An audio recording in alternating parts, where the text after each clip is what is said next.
저는 오늘 시편 34편 6절에서부터 10절까지의 말씀을 근거로 젊은 사자는 궁핍하여 줄일지라도 이와 같은 제목으로 여러분과 함께 하나님의 말씀의 은혜를 나누기 원합니다. 오늘 우리가 읽은 시편 34편 말씀은 부제의 말씀이 달려있는 시편입니다. 그 부제의 내용은 성경에 이렇게 나와 있습니다. 다윗이 아비멜렉 앞에서 미친 채 하다가 쫓겨나서 지은 시라는 부제를 가지고 있습니다. 당시의 상황이 이렇습니다. 다윗은 일양 목동에서 이스라엘의 영웅으로 등극했었던 일이 있었습니다. 그것은 골리앗이라는 기골이 장대한 블레셋 군사가 이스라엘 백성과 항우를 벌이고 그들이 대결을 하게 되었습니다. 블레셋 장수 골리앗이 말하기를 우리가 다 전투할 필요가 없다. 내가 블레셋 대표로 나왔으니 너희 중에 이스라엘 대표에서 나올 자가 있겠느냐?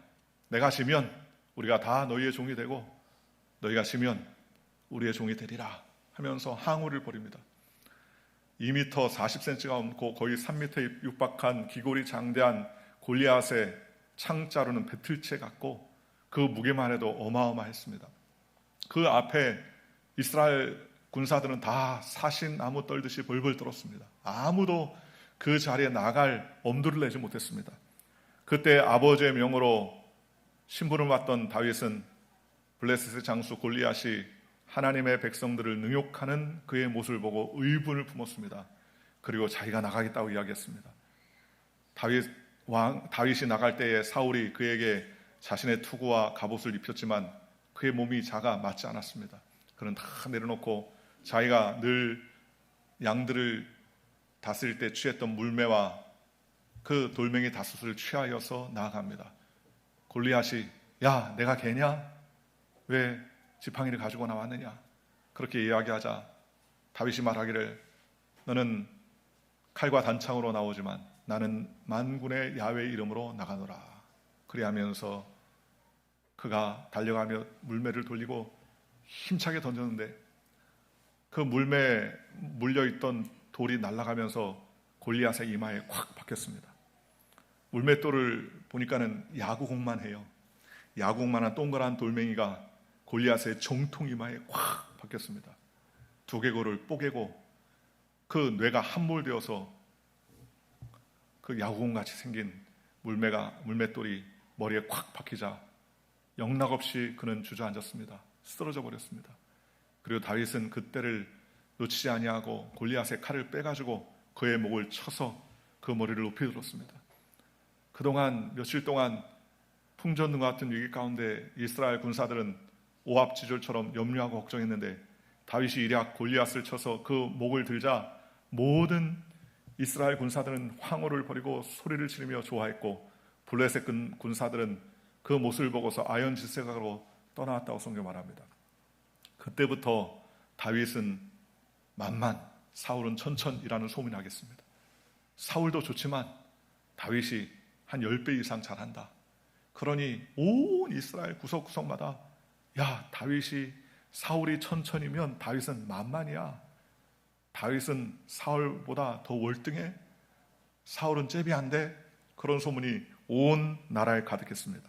그런데 왕이었던 사울은 그 마음에 섭섭함이 생겼습니다. 시기와 질투가 생겼습니다. 그래서 이제는 다윗을 잡으려고 온 나라의 군사 정예부대 3,000명을 이끌고 다윗을 찾으려고 쫓아다녔습니다. 그런데 이제는 사울의 손에 피해서 쫓겨다녔던 다윗이 이제는 피할 데가 없어요. 이스라엘 안에서는 이제는 피할 데가 없습니다. 얼마나 쥐잡듯이 수색을 하는지 도저히 있을 곳이 없었습니다. 그래서 나중에 그가 사울의 칼을 피해 도망한 것이 이스라엘이 아닌 이스라엘의 적국이었던 아비멜렉이라는 곳에 피신을 갔습니다. 그 당시에 블레셋 국가 가드왕 아기스에게 망명을 합니다. 망명을 하는데 보니까는 거기에 망명을 해서 거기에서 거처하며 사는데 거기에도 소문이 나기 시작합니다. 아니 왕이시여 이스라엘의 소문을 듣자 하니까 사울이 천천이면 다윗이 만만이라고 하는데 골리앗 장수를 무찔러 찔러 쪼개 이겼던 그 다윗이 우리나라에 망명한 것은 필시 이유가 있습니다. 왕을 시해야 되는 목적을 가지고 왔으니 왕은 조심하십시오. 그러면서 의심에 또 곳곳에 왕의 신하들이 가드왕을 죽일까 염려하며 근심하며 두려워했습니다. 그때 다윗이 생각할 때 내가 맨정신으로는 여기서 도저히 살아갈 수 없겠구나. 그래서 그가 지혜를 짰습니다. 내가 어떻게 하면 이 국난의 위기 가운데, 이런 어려운 가운데, 생사의 갈림길에서 내가 어떻게 하면 살아갈 수 있을까 하면서 한 꾀를 냈는데, 그 꾀가 뭐냐? 내가 미친 척 해야 되겠다. 다른 방법이 없다. 맨정신은 도저히 못하니 미친 척 해야 됐다. 그래서 미친 척 하기 시작합니다. 그러면서 그는 이유 없이 대문짝 문을 붙잡고 얼굴을 그적거리기 시작합니다. 미친 사람처럼 끓이기 시작하고 침을 막 질질 흘리면서 햇소리를 막 하고 눈을 흰자위가 보일 정도로 뒤집어 까면서 정신없는 사람처럼 횡설수설을 하게 됐습니다. 그러니 용맹한 다윗의 모습은 다 온데간데 없고 사라졌습니다. 목숨을 부지하기 위해서 미치양이처럼 대문을 붙잡고서 끄적거리고서 정신을 빠지게 침을 흘리고 또 햇소리를 하는 다윗의 모습을 보고서 왕이여, 저 미친놈을 왜 데리고 있습니까? 당장 내쫓으십시오. 결국 다윗은 아비멜렉에서 쫓겨나서 그는 어쩔 수 없이 목숨을 간신히 부지하고 그는 그곳을 떠날 수밖에 없었습니다. 오늘 우리가 읽은 이 시편 34편이 그런 가운데서 목숨을 부지한 다윗이 하나님을 의지하며 찬송했던 찬송시입니다. 어떤 어려움과 환난 가운데서도 하나님께 기도하고 부지했습니다. 그는 자신의 인간의 지혜와 꾀를 그는 내려놓았습니다. 자신이 미친 척하고 수염에다 침을 줄줄 흘리고 또 문짝에다가 얼굴을 비비적거리면서 미친 척했던 그 모든 일련의 행동이 자기를 살릴 줄 알았는데 자기는 비난받고 조소받고 미친 사람 취급받으면서 완전히 멸시를 받는 그 모습을 보고서 자는 깨달았어요. 아, 내가 인간의 힘으로 살아갈 수는 없겠구나. 내가 여호와 하나님께로 돌아가야 되겠다. 그런 마음의 결단을 하고 여호와 하나님께 부르짖고 하나님께 통회하고 자복하게 되었습니다. 그랬더니 하나님께서 그를 건져주시고 그를 붙잡아 주셨습니다. 오늘 6절에 보면 이렇게 말합니다. 그 곤고한 자가 부르심에 야훼께서 들으시고 그의 모든 환난에서 구원하셨도다. 다윗은 이렇게 10절에 얘기합니다. 젊은 사자는 궁핍하여 줄일지라도 야훼를 찾는 자는 모든 좋은 것에 부족함이 없도다. 다윗은 목동이었기 때문에 젊은 사자가 어떤 사자인지는 잘 압니다. 늙은 사자는 배고파서 굶어 죽는 일이 있을지라도 힘이 좋고 능력 있고 강력한 이빨을 가진 턱뼈를 가진 젊은 사자는 굶어 죽는 법이 없어요. 사자가 보통 23시간 정도를 쉰다고 합니다. 잠은 20시간 이상을 자요. 그리고 약 1시간 정도 밥 먹고 어슬렁거린답니다. 그런데 그 1시간 바짝 일해가지고 동물을 잡아먹고 하는데 아무리 큰 물소나 얼룩말 무리도 사자가 한번 뛰기 시작하면 그 무리가 엄청 난리나고 뛰고 도망가고 이리저리 일대파란을 일으킵니다. 왜냐하면 사자에게 한번 물리면 살아날 가망이 없기 때문이다. 얼마 전에 신문을 보니까 펭귄이 약 4초간 잠을 잡니다. 펭귄이 4초간 잠을 자는데 왜 4초간 잠을 자느냐? 언제 어느 때 천적이 새끼를 가져가고 자기를 위협할지 모르기 때문에 수영하다가도 4초 동안 잠을 자요. 수영을 하는데 잠을 자는 거예요. 하루가 약 8만 초가 되는데 그중에 약 1만 5천 초 정도를 잠을 잔다고 그래요. 잠깐 자는 거예요. 잠깐. 그 정도로 두려워하고 떠는 거예요. 언제 어느 때 내가 물개밥이 될지 모르고 고래밥이 될지 모르니까 그러니 눈 깜짝할 사이에 잠자고 눈 깜짝 사이에 잠자는데 그게 누적이 돼가지고 하루에 1만 시간 이상 잠을 자가지고 숙면을 취한다는 거예요. 그런데 사자는요 23시간 누워있어요. 그리고 밥 먹을 때 1시간 바짝 일어나가지고 막 달려가지고 덥석 차가가지고 그리고서 합니다. 그러니까 젊은 사자는 다윗이 볼 때 굶주린 법이 없어요. 왜냐? 왕성하기 때문에. 그런데도 불구하고 다윗은 시편 34편 10절에 말하기를 젊은 사자는 궁핍하여 줄일지라도 야훼를 찾는 자에게는 모든 좋은 것이 부족함이 없다고 성경은 말씀해 주셨습니다. 오늘 저와 여러분이 하나님을 의지하면 하나님께서 책임져 주신다는 것입니다. 하나님께서 복을 주신다는 것입니다. 젊은 사자는 궁핍하여 줄일지라도 하나님을 찾는 자는 부족함이 없도록 주님께서 지켜주시고 보호해 주신다는 것입니다. 그렇다면 부족함이 없는 인생을 사는 우리는 어떻게 해야 될까요? 오늘 6절에 이 곤고한 자가 부르심에 야훼께서 들으시고 그 모든 환난에서 구원하셨도다 라고 말했습니다. 먼저 우리는 우리의 삶의 모든 문제를 하나님께 간구하고 부르짖어야 되는 줄 믿으시기를 주님의 이름으로 축원합니다. 다윗은 하나님께 의논하지 아니하고 미친 척하기로 결정을 했습니다. 침을 흘렸습니다. 벽을 붙잡고 얼굴을 긁었습니다. 사람들 앞에 헛소리를 했습니다. 이것이 내 살아갈 방법이다.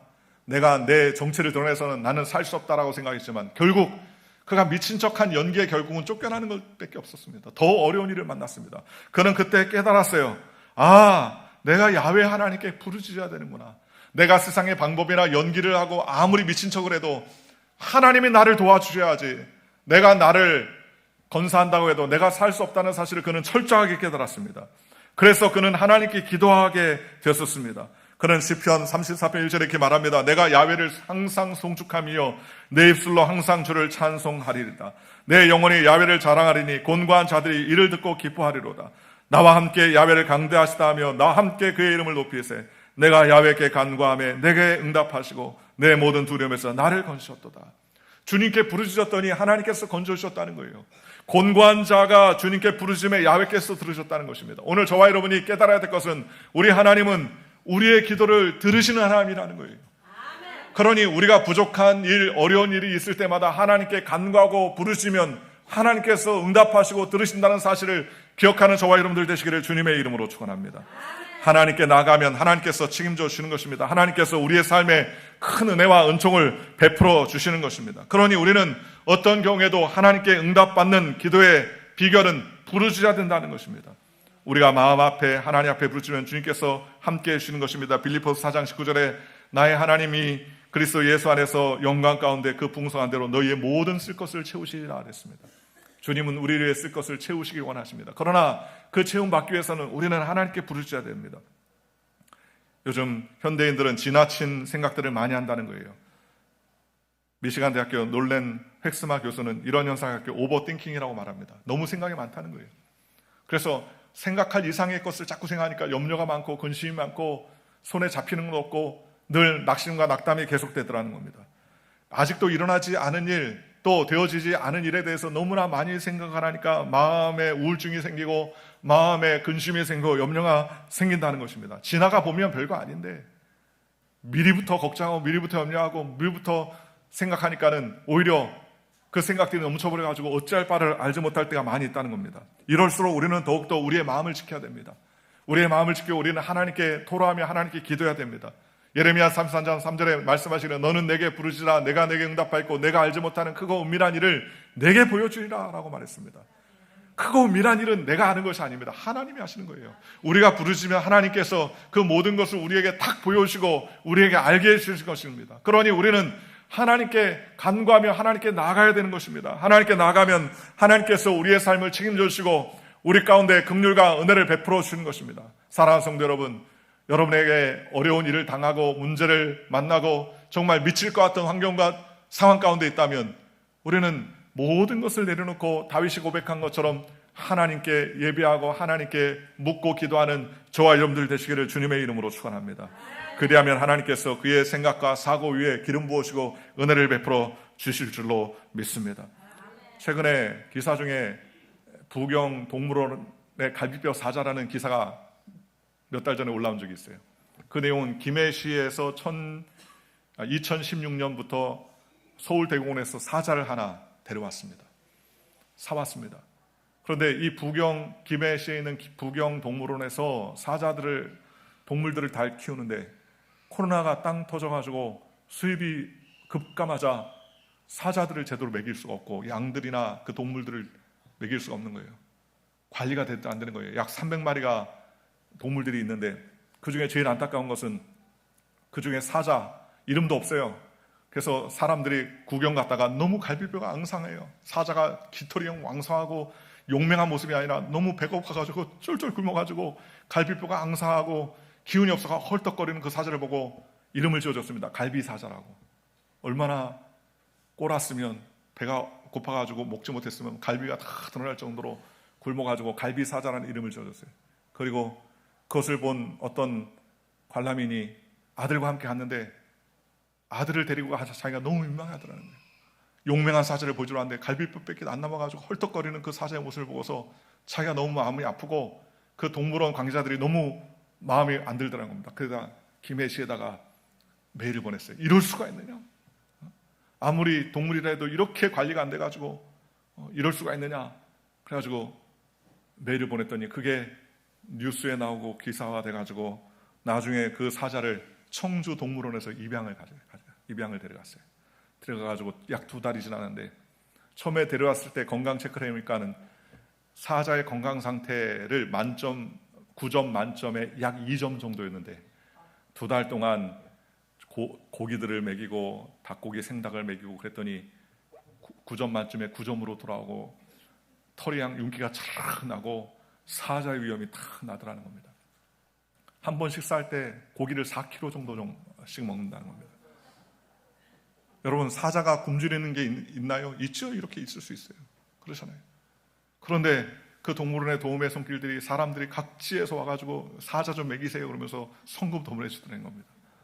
그래서 사자가 털이 윤기가 나고 그렇게 아름답게 보냈어요. 오늘 저와 여러분도 마찬가지입니다. 세상에 사자가 굶주릴지라도 하나님을 의뢰하면 하나님이 책임져 주십니다. 그러니 우리는 하나님만 의지하고 하나님께 부르셔야 됩니다. 오늘 성경 7절에 보십시오. 야훼의 천사가 주를 경외하는 자를 둘러 진치고 그를 건져 주신도다 라고 말했습니다. 하나님께 부르시면 둘째로 우리에게 어떤 일이 생기느냐? 하나님의 천사가 우리를 진치십니다. 우리를 도와주십니다. 우리를 붙잡아 주십니다. 그리고 어떤 상황과 환경 가운데서 요동함이 없이 우리를 진쳐 걸러준다고 성경은 말씀해 주셨습니다. 우리가 잘 아는 다니엘은 하나님의 사람이었습니다. 그러나 그는 어쩔 수 없이 포로로 잡혀가서 다른 나라의 이방인으로서의 삶을 살게 되었습니다. 그럼에도 불구하고 그는 열심을 다했습니다. 그가 지식을 하나님께서 주셨습니다. 먹는 것 하나에도 분정된 음식을 먹게 되었습니다. 제사 음식을 먹지 아니하고 하나님께만 예배하기로 그는 친구들과 마음에 결단하자 하나님께서 그에게 명철과 지혜를 더하시고 또 다니엘에게는 이상과 몽조를 깨달아 알 수 있도록 하나님께서 은혜를 베풀어 주시자 그는 왕이 4번 바뀔 동안에 총리를 계속 유지할 수 있어요. 나라의 2인자로서의 삶을 계속 살 수 있도록 하나님께서 복을 더해 주셨습니다. 그러나 그도 역시 시기하는 사람들이 많은지라 다니엘을 어떻게 하면 죽일까 계획을 하다 보니까 그가 매일마다 집에 가면 창문을 열어놓고 하나님께 기도하며 하나님께 예배하는 모습을 보았습니다. 그리고서 왕을 꼬셔서 왕이여 이제 30일 동안 왕 외에는 다른 신에게나 어떤 신에게나 사람에게 절하지 않도록 그렇게 보고를 내리십시오. 그리고 만약에 그것을 듣지 않는 사람이 있다면 그러면 사자굴에 집어넣어서 사자밥이 되게 하십시오. 이것이 왕의 위엄을 나타내는 것입니다. 왕은 그것도 모르고 다니엘에 대한 그러한 덫을 놓으려고 하는 것을 깨닫지 못하고 거기에 인장반지를 찍었습니다. 나중에 알고 보니까 다니엘이 잡혀왔어요. 그러자 왕이 그것을 없이 하려고 했지만 왕이요 인장반지를 한번 찍으면 변개할 수 없습니다. 그러니 이 왕도 다니엘을 사랑하지만 어찌할 수 없이 왕의 조수가 찍힌 그 공문으로 말미암아 다니엘이 사자밥이 되게 되었습니다. 그런데 다니엘은 사자밥이 된 것을 알면서도 매일같이 하루에 3번씩 하나님께 기도하며 여전히 하나님께 감사했다고 그렇게 말합니다. 감사하니까 하나님께서 역사를 베풀어 주시는 거예요. 그가 나중에 사자굴에 들어갔는데 사자굴에 들어가자마자 죽을 줄 알았던 다니엘은 죽지 않았습니다. 나중에 왕이 어느 날 사자굴 앞에 와서 내 사랑하는 다니엘아 그러면서 소리를 치는데 왕이시여 제가 여기 있습니다 소리를 들려요. 왕이 와들짝 놀랐습니다. 보니까는 사람들을 보내서 확인해 보니까는 사자들이 다니엘을 먹기는커녕 오히려 사자들이 다니엘 주변에 삥 둘러 앉아가지고 다니엘을 보호하고 있습니다. 온순한 마치 애완견 마냥 거기서 고개를 숙이고서 잘 놀고 있는 것. 굶주린 사자였는데도 불구하고 하나님께서 도우신 것이죠. 나중에 하나님께서 은혜를 베풀어 주셔서 다니엘은 건져내고 나중에 다니엘을 죽이려고 했던 모든 사람들을 그 사자굴에 집어넣자 그들의 몸이 떨어지기도 전에 사자들이 그들의 몸들을 다 부숴드리고 뼈를 꺾었다고 성경은 말씀해 주셨습니다. 하나님을 경외하고 하나님께 나아가니까 하나님께서 책임져 주시고 응답해 주시는 것입니다. 천사를 동원해 주시는 것입니다. 저와 여러분도 마찬가지입니다. 우리가 하나님께 기도하고 하나님께 나가면 인간의 지식과 지혜로는 할 수 없어도 하나님의 천사가 동원되어서 우리를 불러주시고 우리를 붙잡아 주시는 것입니다. 그러니 우리는 하나님을 의지하며 믿음으로 나아가는 저와 여러분들 되시기를 주님의 이름으로 축원합니다. 하나님께 나아가는 자는 주님께서 책임져 주시고 은혜를 베풀어 주시는 것입니다. 오늘 성경의 말씀과 같이 야훼를 찾는 모든 자에게 부족함이 없도록 하나님께서 지켜주시고 은혜를 베풀어 주시는 것입니다. 그러니 우리는 어떤 상황 가운데서도 하나님을 의뢰하는 자에게는 하나님의 놀라운 변화와 역사가 일어난다는 사실을 기억하고 우리는 하나님께 나아가야 됩니다. 사람을 의지하지 말아야 됩니다. 세상을 바라보면서 낙심하지 말아야 됩니다. 하나님이 함께 하시면 능치 못함이 없다고 성경은 우리에게 말씀해 주셨습니다. 그러니 우리는 믿음으로 하나님께 나아가야 됩니다. 믿음으로 나아가며 하나님께 영광 돌리는 저와 여러분들 되시기를 주님의 이름으로 축원합니다. 8절에 너희는 야훼의 선하심을 맛보아할지어다 그에게 피하는 자는 복이 있다 그랬습니다. 하나님께 피하는 자가 복이 있는 거예요. 세상의 문제를 가지고서 세상 사람들을 찾고 환경을 찾고 또 물질을 찾고 또는 나의 백을 찾을 때 내 모든 것이 다 된 것 같았지만 그러나 그것이 된 것이 아니었습니다. 다윗이 말씀한 것처럼 아비멜렉에 가서 미친 체하고 사람을 의지했지만 그것으로 된 것이 아니라 오히려 그는 쫓겨났어요. 그러나 그가 하나님을 의지하고 하나님께 기도하기 시작하자 그는 아둘람의 사람들이 모이기 시작합니다. 억울한 사람들, 억눌렸던 사람들, 여러 가지 문제를 가지고 낙심했던 사람들이 몰려오기 시작하는데 무려 400명이라는 사람들이 아둘람 공동체를 이루고 이제는 다윗의 철저한 그러한 신하가 되어서 하나님의 뜻을 이루어드리는 중요한 사람들이 되었다는 사실을 우리가 알 수 있습니다. 인간적인 생각과 사고로 살면 그 인간적인 생각과 사고로 무너집니다. 그러나 우리는 모든 것을 하나님께 내어 맡기고 기도하면 하나님께서 책임져 주시고 은혜를 베풀어 주는 거예요. 오늘 성경을 보십시오. 그에게 피하는 자는 복이 있다라고 성경은 말씀하셨습니다. 하나님께 피하면 하나님께서 우리의 삶에 복을 주시고 은혜를 베풀어 주시는 것입니다. 세상에 사람들이 세상을 쫓아 살고 사람을 쫓아 살지만 오늘 저와 여러분은 세상이 아니라 하나님을 쫓아 살아가는 믿음의 인생이 되시기를 주님의 이름으로 축원합니다. 하나님은 우리의 속 사람의 생각을 다 아시는 거예요. 우리의 마음의 패부까지도 다 책임져 주시는 겁니다. 얼마나 귀한 말씀입니까? 이 말씀을 들을 때마다 저는 마음의 기쁨과 두려움이 교차합니다. 기쁜 이유는요, 내가 비록 실수하고 넘어지고 자빠져도 내 마음의 중심을 하나님이 아시니까 나의 선한 뜻을 하나님이 다 아시니까 주님이 책임져 주시겠구나 하는 기쁨이 생깁니다. 그러나 혹여라도 인간적인 생각이나 인간적인 지식이나 얄팍한 생각으로 내가 하나님을 업신이 여기고 그렇게 생각했다는 것 하나님이 다 알고 세신 바 됩니다. 그러니 하나님은 공짜가 없어요. 그 한 그대로 다 하나님께서 계수해 주신다고 성경은 말씀해 주셨습니다. 오늘 저와 여러분이 작은 일에 헌신하고 헌신했던 모든 것은 하나님이 다 계수하십니다. 그러나 내가 잠깐의 이익과 유익을 위해서 살아가서 잘못된 길을 갔더라도 하나님은 그거 다 세우고 계십니다. 그러나 하나님을 의지하고 사는 자에게는 복이 있다고 성경은 말씀해 주셨습니다. 오늘 저와 여러분이 그 복과 은혜를 누리시기를 주님의 이름으로 축원합니다. 오늘 9절입니다. 너희 성도들아 야훼를 경외하라. 그를 경외하는 자에게는 부족함이 없도다 그랬습니다. 내가 물질이 많아서 부족함이 없습니다. 나는 건강해서 부족함이 없습니다. 나는 뼈기 든든해서 부족함이 없습니다. 이렇게 말하지 않았습니다. 다윗은 야훼를 경외하니까 나는 부족함이 없습니다. 마치 시편 23편 말씀과 같지요. 야훼께서 나와 함께 하시니 나는 부족함이 없다. 야훼가 나의 목자시니 나는 부족함이 없다. 무엇이 비어있고 무엇이 없어의 문제가 아니라 하나님이 내 목자니까 나는 부족함이 없다라고 고백했습니다. 오늘 저와 여러분도 마찬가지입니다. 시편 28편에 야훼를 경외하는 자는 나가도 복을 받고 들어와도 복을 받고 그의 떡 반죽 그릇이 복을 받아요. 여러분 이왕 받으려면 반죽 그릇도 복 받아요. 여러분 집에 밥통도 복을 받아야 돼요. 밥통이 복을 받으니까 그 밥 해먹는 밥이 다 소화도 잘 되고 또 온몸에 생기가 돌게 하고 은혜가 넘치는 거예요. 그러나 하나님 앞에 저주를 받으면 떡반죽 그릇도 저주를 받는 거예요. 여러분 어디 가야지 축복받는 장소가 있고 어디 가야 잘 되는 장소가 있는 게 아닙니다. 하나님이 사람을 통해서 축복하시는 것입니다. 사람에게 하나님께서 은혜를 베풀어 주신 거예요. 우리가 잘 아는 것은 이삭이 한 해 농사를 얻어서 100배를 얻었습니다. 그가 처음에는 그랄의 땅을 파고 샘물을 얻었는데 우물을 얻었는데 그랄 목자들 쫓아와서 이게 내 거다 하고 소리를 쳐요. 참 야속하죠. 미리 파기 시작할 때 와가지고 야 여기 우리 땅이니까 여기 다른 데 가라 했으면 좋은데 다 파고 물이 나니까 그때 자기네 거라고 뺐습니다. 이삭은 대항하지 않고 싸우지 않았습니다. 주고 또 다른 곳에 가서 또 팠습니다. 또 와서 또 빼앗습니다. 세 번째로 또 빼앗았습니다. 그러나 이삭은 하나님을 섬기는 사람이라 그 다음에 또 우물을 찾아갔을 때 거기에서 물을 얻었는데 그랄 목자들이 쫙 쫓아오는 거예요. 저 사람들이 내 것을 또 빼앗으려고 하는 건가 라고 생각하는데 그들이 와서 놀라운 얘기를 합니다. 야훼 하나님이 너와 함께 하심을 보았노라. 그러니 우리가 화친하자 이야기합니다. 왜 그런 역사가 일어났을까요? 그건 하나님이 도와주셨기 때문입니다. 인간의 방법이나 지식이나 힘으로 하지 아니하고 하나님께 모든 것을 맡기고 선한 일에 앞장을 섰더니 하나님께서 그랄 목자의 마음 가운데 저 이삭은 하나님의 사람이구나, 저 연약한 사람인 것 같은데 하나님이 도우시니까 쟤는 어떻게 파기만 하면 다 우물이 나오지, 저 사람하고 화친을 하면 모든 것이 잘 되겠구나. 그리고 화친을 하게 됩니다. 이삭이 한 해 농사를 얻어 그 해에 100배를 얻었다고 성경은 말씀하셨습니다. 왜 이런 100배 결실이 있었겠습니까? 하나님이 함께 하셨기 때문입니다. 이스라엘 백성들이 광야에서 고기 먹고 싶을 때 고기 달라고 아우성을 치니까 모세가 하나님께 기도합니다. 하나님, 백성들이 고기 먹기를 원하는데 어떻게 하면 좋습니까? 그랬더니 하나님 뭐라 합니까? 내일 이맘때 고기 먹기를 준비하라. 그랬더니 모세가 눈을 후비면서 하나님, 내일 고기 먹기를 기다리는요, 지금 소를 잡은들 조카하며 바다에 고기를 가져온들 조카하겠습니까? 그러면서 안 된다는 거예요.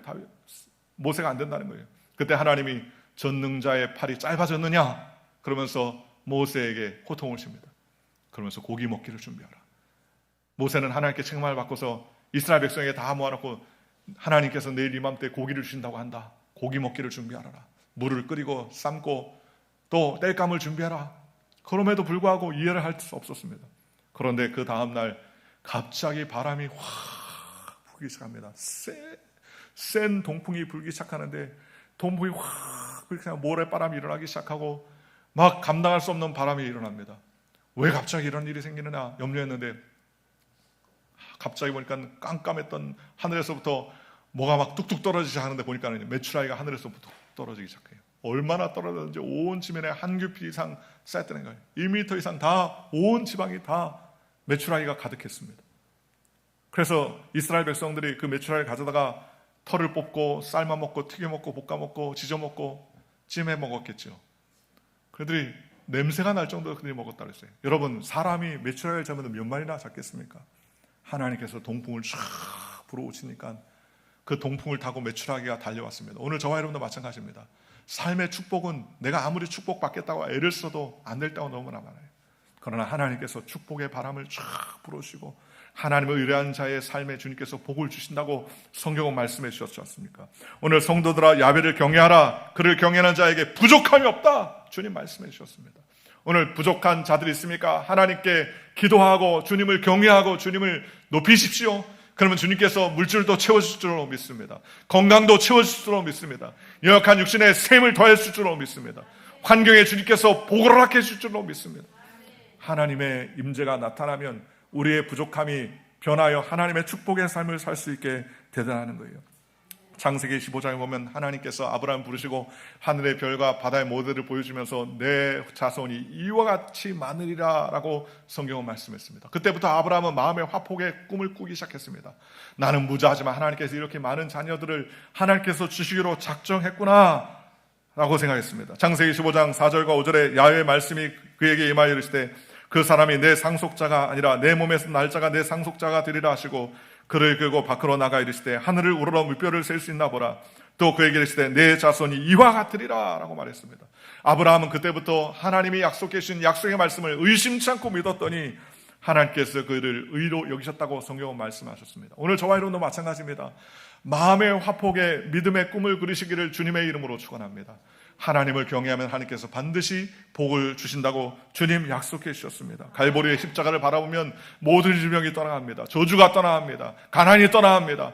하나님께서 은혜의 복을 더해 주실 줄로 믿습니다. 오늘 10절 마지막에 젊은 사자는 궁핍하여 줄일지라도 야훼를 찾는 자는 모든 좋은 것에 부족함이 없으리로다 라고 말했습니다.